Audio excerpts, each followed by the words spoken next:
কোথায় জানি একটা মুভি দেখেছিলাম, বড় বড় যে বিশাল বড় বড় অজগর সাপগুলা, সেই সাপগুলা এমন মানে একটা জায়গায় এমনভাবে থাকে, মানে সপ্তাহ মাস এরকম কয়েক মাস ধরে যে পাতা জমে ময়লা জমে উপরে একটা স্তর পড়ে যায়, ওখানে যে কী আছে বোঝা যায় না।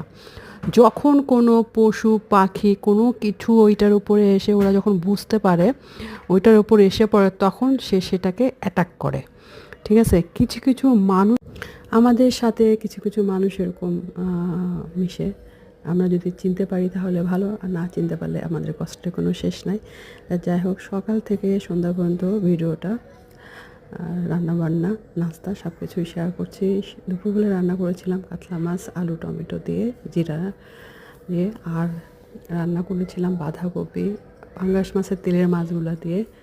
আর সকালবেলায় আমরা অল্প একটু একটা প্লেটে ভাত মেখে অল্প একটু করে সবাই খেয়ে নিলাম। এটাই ছিল সকালবেলায় খাওয়া আর কি। কোনো রকমে কেউ দুধ মুড়ি খেলো, আমি একটু প্রথমে গুড় মুড়ি খেয়েছিলাম, চা খেয়েছিলাম এই।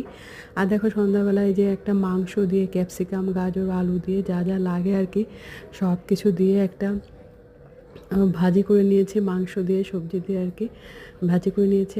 আর পেস্ট আর হালকা গরম পানি দিয়ে ময়দা মেখে রেখেছিলাম, সেটা দিয়ে রুটি তৈরি করে নিয়েছি।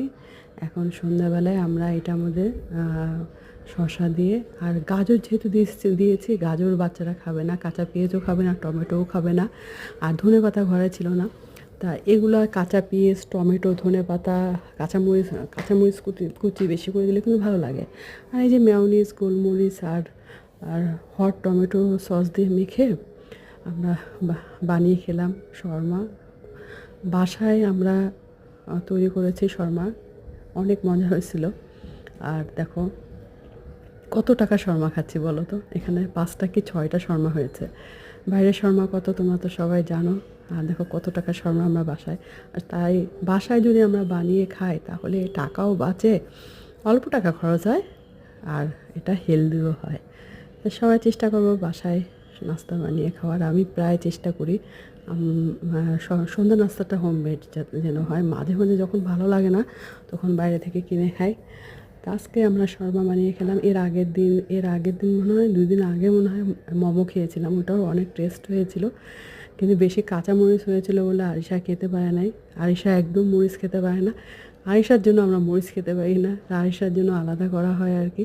আর এই যে চিকেনটা দেখতেছো না, চিকেনের ভাজিটা এত ঝাল হয়েছে, আর কাঁচামরিচ কুচি বেশি করে দিয়েছি তো অনেক বেশি টেস্টি হয়েছে। হ্যাভ এ গুড নাইট, আল্লাহ হাফেজ।